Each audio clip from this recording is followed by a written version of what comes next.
ಓಂ ನಮೋ ಭಗವತೆ ವಾಸುದೇವಾಯ. ಶ್ರೀ ಗುರುಚರಿತ್ರೆ, ಶ್ರೀ ದತ್ತಾತ್ರೇಯ ಚರಿತ್ರೆ, ನಿತ್ಯ ಪಾರಾಯಣ ಗ್ರಂಥ, ಅಧ್ಯಾಯ 18. ಶ್ರೀ ಗುರುಭ್ಯೋ ನಮಃ. ಹರಿ ಓಂ. ಶ್ರೀ ನೃಸಿಂಹ ಸರಸ್ವತೀಯತಿಗಳು ಕೃಷ್ಣಾ ಸಂಗಮ ಕ್ಷೇತ್ರದಲ್ಲಿ 12 ವರ್ಷ ತಂಗಿದ್ದರು. ಈ ಸ್ಥಳಕ್ಕೆ ಈಗ ನೃಸಿಂಹವಾಡಿ ಎನ್ನುತ್ತಾರೆ. ಅಲ್ಲಿಂದ ಭಿಕ್ಷೆಗಾಗಿ ನಿತ್ಯವೂ ಅಮರವಾಡಕ್ಕೆ ಹೋಗಿ ಬರುತ್ತಿದ್ದರು. ಆ ಗ್ರಾಮದಲ್ಲಿ ಒಬ್ಬ ಸಾತ್ವಿಕನಾದ ಬ್ರಾಹ್ಮಣನಿದ್ದನು. ಆತನು ಭಿಕ್ಷಾವೃತ್ತಿಯಿಂದಲೇ ಜೀವನ ನಡೆಸುತ್ತಿದ್ದನು.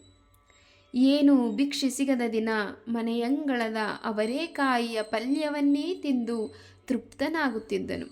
ಶ್ರೀ ಗುರುಗಳು ಒಂದು ದಿನ ಆತನ ಮನೆಗೆ ಭಿಕ್ಷೆಗೆ ಹೋದರು.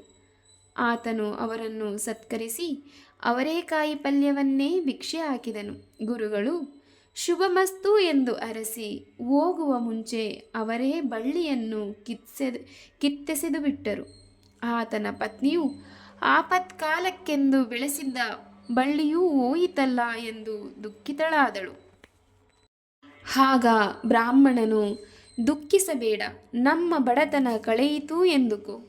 ನಮ್ಮ ಉದ್ಧಾರಕ್ಕೆಂದೇ ಆ ಯತಿಗಳು ನಮ್ಮಲ್ಲಿಗೆ ಬಂದಿದ್ದರು ಎಂದನು. ಅನಂತರ ಅವರೇ ಬಳ್ಳಿಯನ್ನು ಬೇರು ಸಹಿತ ಅಗೆಯಲು ಹೋದಾಗ ನಿಧಿ ತುಂಬಿದ ಕೊಡವೊಂದು ಅವರಿಗೆ ಸಿಕ್ಕಿತು. ದಂಪತಿಗಳು ಶ್ರೀ ಗುರುಗಳು ತಮ್ಮನ್ನು ಅನುಗ್ರಹಿಸಲೆಂದೇ ಬಳ್ಳಿಯನ್ನು ಕಿತ್ತೆಸೆದರೆಂದರಿತು ಅವರ ದರ್ಶನಕ್ಕೆ ಕೃಷ್ಣಾ ಸಂಗಮಕ್ಕೆ ಹೋದರು. ಶ್ರೀ ಗುರುಗಳು ಆ ದಂಪತಿಗಳನ್ನು ಆಶೀರ್ವದಿಸಿ, ನೀವು ನಿಮಗೆ ನಿಧಿ ದೊರಕಿದುದನ್ನು ರಹಸ್ಯವಾಗಿಡಬೇಕು, ಯಾರಿಗೂ ಹೇಳಬೇಡಿ, ನಿಮ್ಮ ಬಡತನ ನಾಶವಾಗಲಿ ಎಂದು ಅರಸಿದರು. ಅಂದಿನಿಂದ ಆ ಬಡ ದಂಪತಿಗಳು ಸ್ಥಿತಿವಂತರಾಗಿ ನೆಮ್ಮದಿಯಿಂದ ಬಾಳಿದರು ಎಂಬಲ್ಲಿಗೆ ಸರಳ ಶ್ರೀ ಗುರುಚರಿತ್ರೆಯ 18ನೇ ಅಧ್ಯಾಯವು ಸಂಪೂರ್ಣವಾಯಿತು.